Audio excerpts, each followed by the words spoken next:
That's the Mazda 5. We will first start with the passenger side low beam, then the passenger high beam, then the driver low beam, and then finally the driver high beam bulb.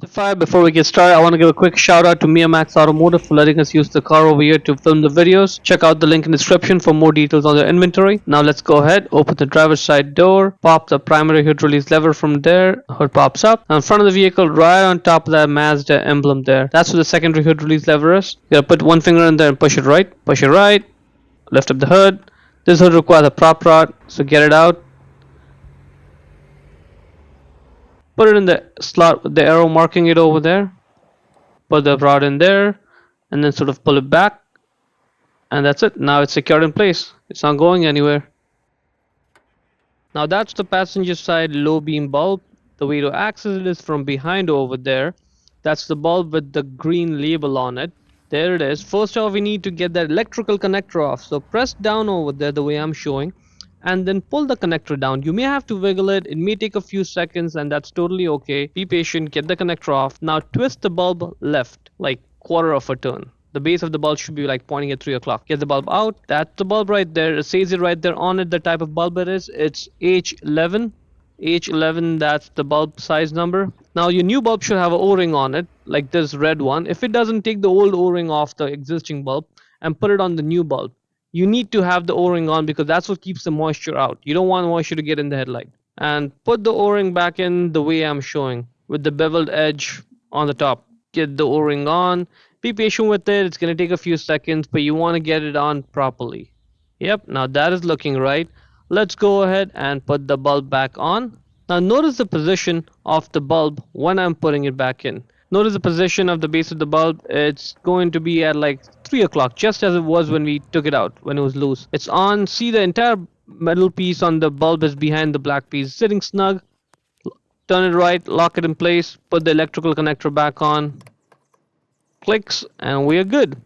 Now let's move on to the high beam bulb, which is right there beside it. Same process, we have to take the connector off. So press it down and pull it down. It may take a few seconds, just like the low beam bulb. You may have to wiggle the electrical connector, and that's totally normal. Get it out, twist the bulb left, and it should be loose now.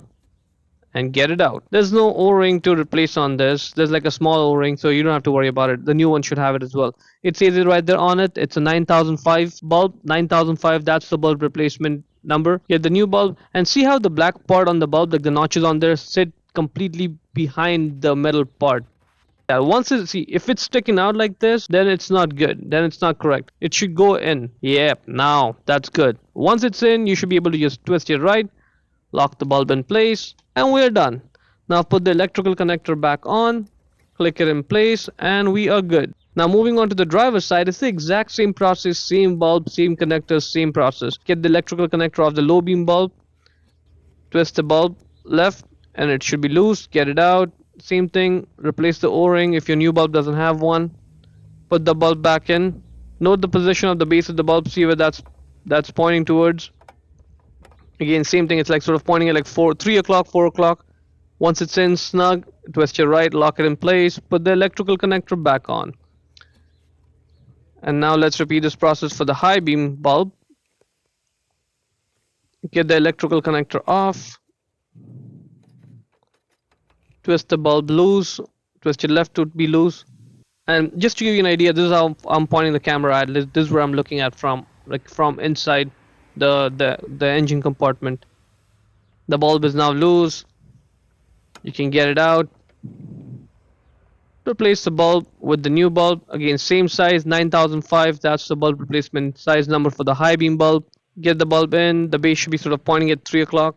Twist it right, lock it in place, put the electrical connector back on, and we're done. We've just successfully changed all the headlight bulbs.